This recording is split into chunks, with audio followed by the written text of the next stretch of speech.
you guys, welcome to Wednesday White Night. I have my glass of red and I hope there's going to be some people joining me tonight to talk about some interesting stuff. It's been a really big week. Hi Sue, I just saw you over on Instagram with me and it's cool having you along. So it's pitch black outside, which is really different to how it's been. As soon as the clocks change, everything changes and it's all quite dark, and it's it's really interesting. So it feels really different, which is really nice. I'm everywhere, man. That's good. It's good. So tonight is a little bit different because I'm going to be talking about a personal experience that I had last week, but there's going to be quite a lot of meshing facts and learnings for you guys and amongst that, which is always really important because we don't just want to hear everybody crap on about their own stuff, do they? And it's not about that, it's so you guys can learn some stuff too. So tonight what I really wanted to talk about was integrative medicine, so the idea of using natural health practitioners, and so be it naturopaths or nutritionists or functional medicine doctors or acupuncturists, whoever, alongside your conventional medicine practitioners such as doctors or specialists or surgeons or you name it, nurses, who use that conventional medicine model, and it not being them or us. I also want to talk about the difference between being well and being not sick, because there's a huge difference and I feel like it's kind of been lost in translation a little bit. So we're going to talk about that. We're going to talk about expectations of ourselves and expectations of other people. So expectations of other people in our lives, but also expectations of other health practitioners, and whether they are possibly too high or too low, and this all is going to be sort of melded into this experience that I had last week. The other thing that's really important to discuss as well is the human experience of filling in the gaps, and filling in the gaps with knowledge, because if we don't have the facts, my God, our brains will make it up. So,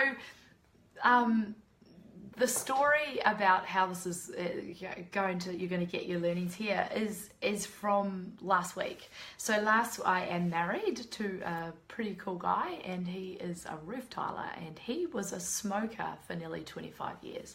So looking after his lungs, looking after his immune system is pretty important. So last week he had some lung issues, and that was pretty scary. So he ended up in hospital, and he was there for about 2 or 3 days before, hi Laura, before we were given any type of diagnosis. So obviously with the history of lung issues and things like that, it was a bit of a worry. Of course there's that situation where I'm talking about not having the facts, and what we do is we fill in the blanks, and that's what our brains do, and it's a self-defense mechanism, and it's a way of coping. So obviously what happens was, if I didn't have the information about Jess and what was going on with his health and things like that, I would start filling in the gaps. So I thought, okay, I'll take the girls to go and see him, my daughters, because then I know if as an adult I'm filling in the gaps, imagine what the kids are doing.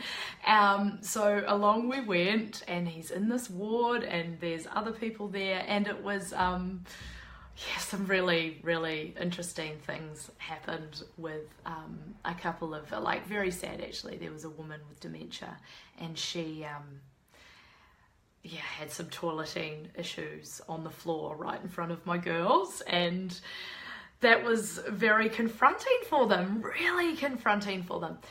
So they had to kind of deal with that, and let's just say they didn't need to fill in the gaps because they saw Dad was pretty much fine, and there are a lot of people who were a lot worse off. So that's what I mean about filling in the gaps. Where where are you getting your information, or where are you not getting your information? So you're filling in the gaps yourself, because as I said, that's what we'll do. That's what humans will do. I also, from my experience with the hospital system last week, I had incredible empathy for the staff, because they are understaffed and overworked. And they really just don't get the time that I do to be able to deep dive into what's going on, which I know a lot of them want to do that. They really do.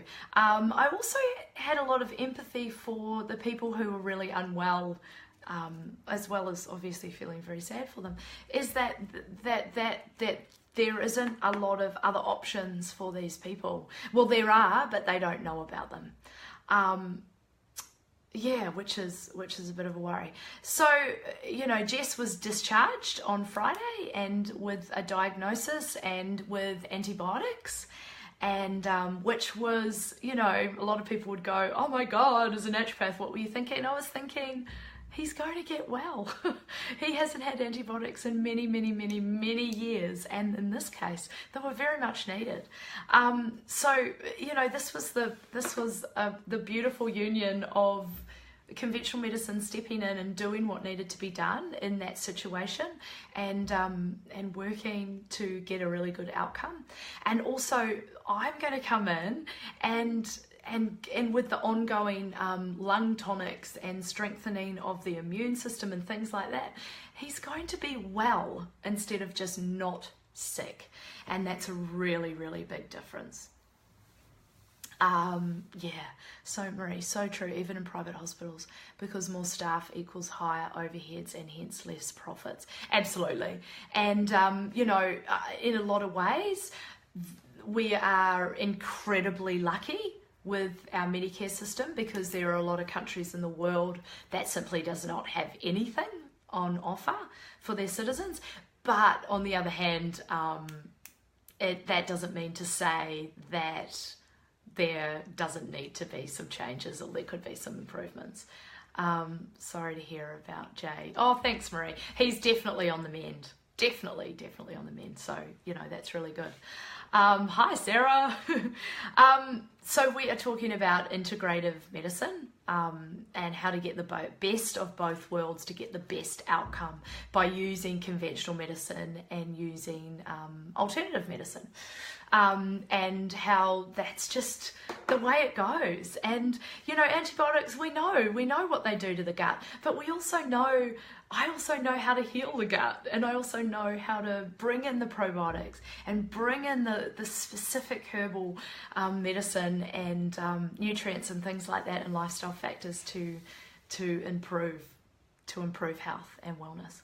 So that was the experience of last week, and also just the experience of holding space for my family when they were unwell, or in my kids' case, they were really worried about their dad.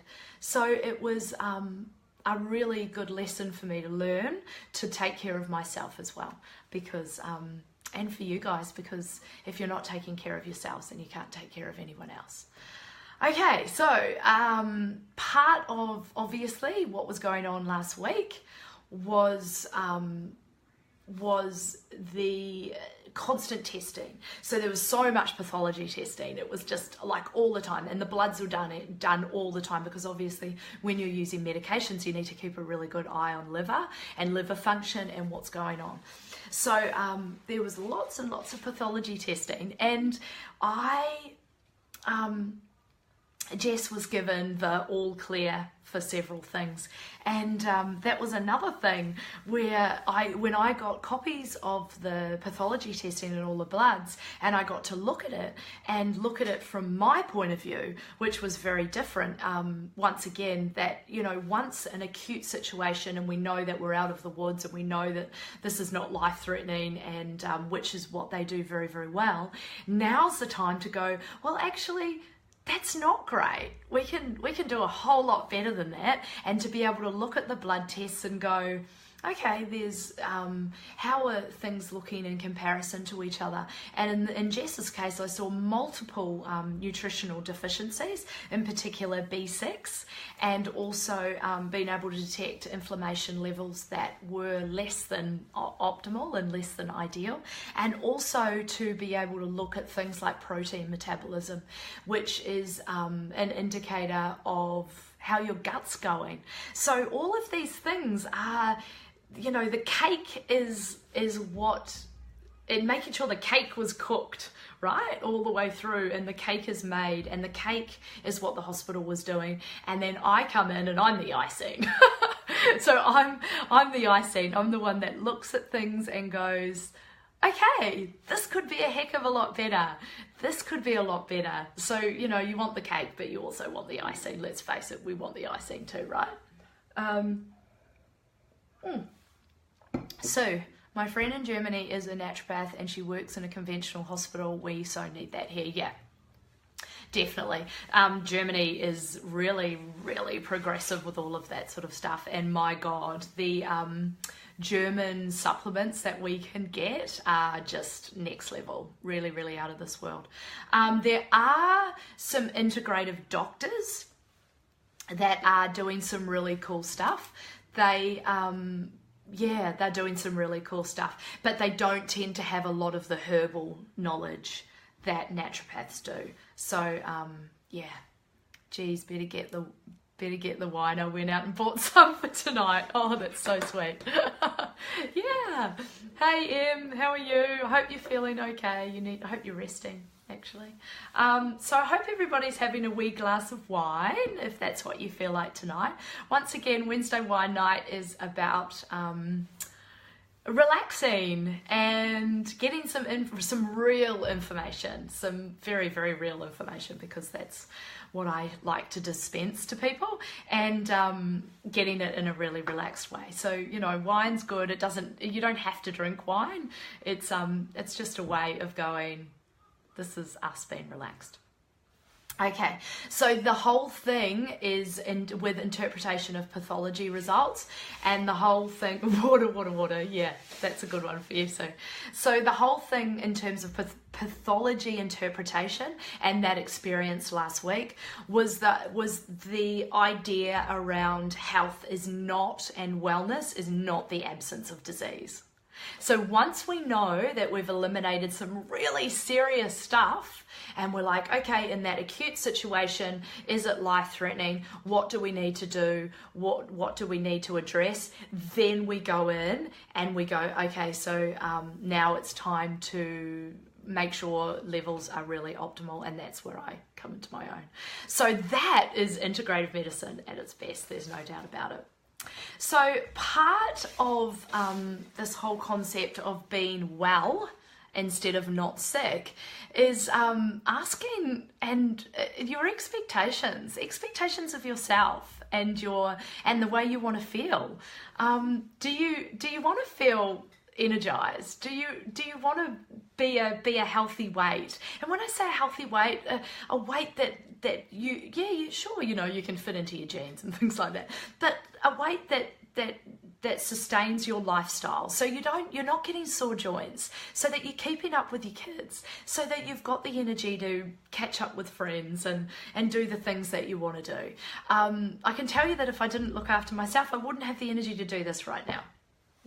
And I certainly wouldn't have the confidence to do this right now. So, you know, what are you expecting from yourself? And, you know, is it enough? And then also making sure that those expectations are real and it's not for superficial reasons. The other thing is, what are our expectations of our healthcare practitioners? Because one of the things that I saw in the hospital, and this was a observation, was that a lot of the GPs and the specialists were not giving a lot of information to the patients about what was going on with them. And that is for two reasons. One, they are very, very busy. And the other thing is that people weren't asking the questions. People just simply were going, okay, well, what do I need to do? instead of, well, what's going on? And part of being well and taking responsibility for your health is asking those questions. And what's going on with me? How did this happen? What does that mean? Ask all the questions. You really need to ask the questions. The other thing is, and this will be only probably make sense for the people that were at the beginning of my talk, and that's, where are you filling in the gaps? And where are you making up information that might not be true? And if you, oh, nice earrings, thanks Jess. So just obviously to recap really quickly, when Jess was sick last week, and before, in those sort of 3 days that we didn't have a diagnosis, my brain went out this way, and it went out that way, and it went out that way, and it went out that way. And that's what we do, and that's what humans do, is that if we don't have the information, we'll make it up. 100% we'll make it up with our health, we'll make it up with our friendships, we'll make it up with our relationships, we'll make it up with everything. So until you get the facts, you will fill in the gaps. So where are you filling in the gaps now? Is there anywhere you're filling in the gaps with your health, and you're sort of thinking about something in you, a little twinge, a little tweak, a little pain, a little something, and you're sort of thinking it could be certain things? Let me know, we can talk about it. Be brave. Okay, well that's cool. Just remember that if you do have any questions about anything, you can always direct message me, private message me about this stuff, because filling in the gaps when you don't have the facts is really exhausting. super exhausting. Yeah, so where can you take a look at what's really going on for you? I think when something happens to others, it makes you analyze your own health. 100%, 150%. Yep, without a doubt. And also because we also are in a society where we don't actually think about our health until we're sick.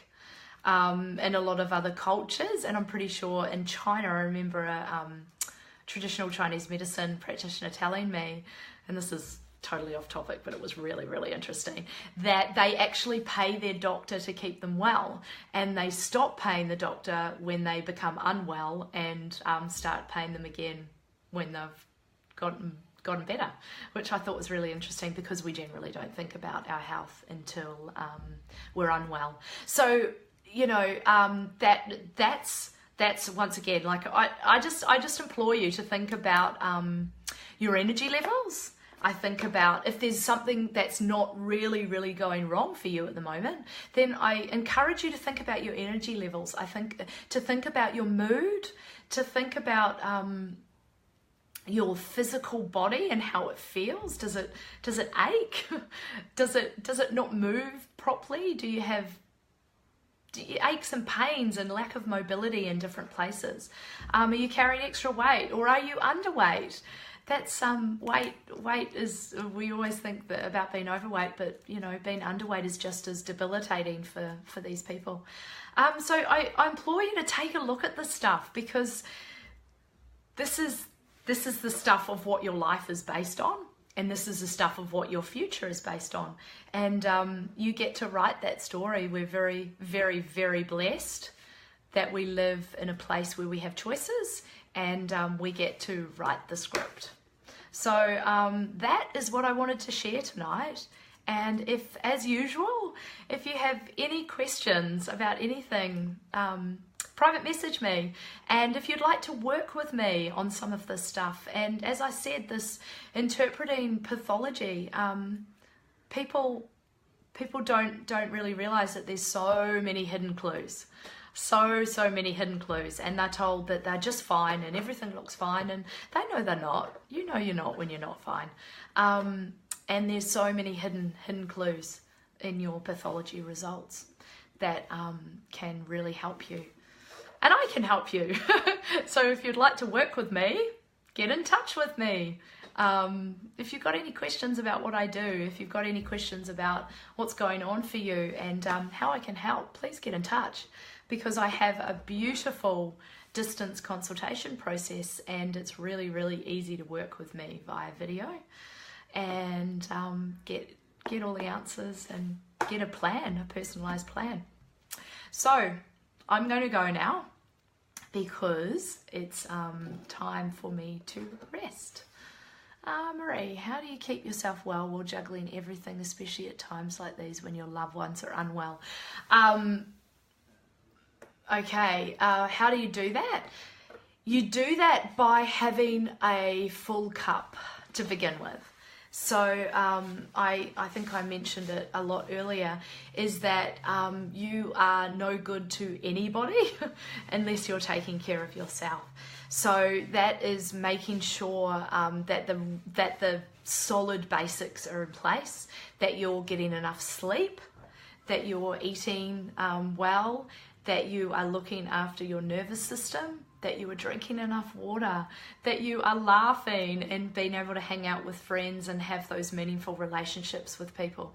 And if you feel like that's not happening, that even a couple of those things are not happening, you are not going to be able to function at 150% for the people that need you when they need you. And that is the honest truth, because a lot of people, a lot of women in particular, are operating up here. So they are just coping, and all it takes is for one little thing to that straw that breaks the camel's back, and they really can't cope when things happen to the people that they love in their lives. So this is my jam. this is my stuff, doing this and helping people with this stuff. It's and it's so beautiful to see people feel really good instead of just okay. And that is the honest truth. It's been able to I'm glad you found that funny, Marie. I don't know if I say that very well. Anyway, so it's really, really important to take care of yourself. It is not a selfish act at all. It's a act of self-care, and it's an act of responsibility, because once again, if you're not there for your kids and your other loved ones and whoever needs you and relies on you, then you're not doing your job, really. That's a bit of a hard word. So as I said, please get in touch. Any questions about anything, just get in touch with me. It's great that it's not like a mechanic with a bomb car. You're amazing. Great response. Thanks, Marie. Yeah, so get in touch and we can work it out. So have a really good evening, because in the spirit of self-care, I'm going to be going to bed soon with my book and yeah, relaxing. So have a great evening, everybody. Thanks for tuning in, and yeah, if you've got any questions at all, private message me, and we can work out how to best help you, because my Skype process is awesome. Okay, bye.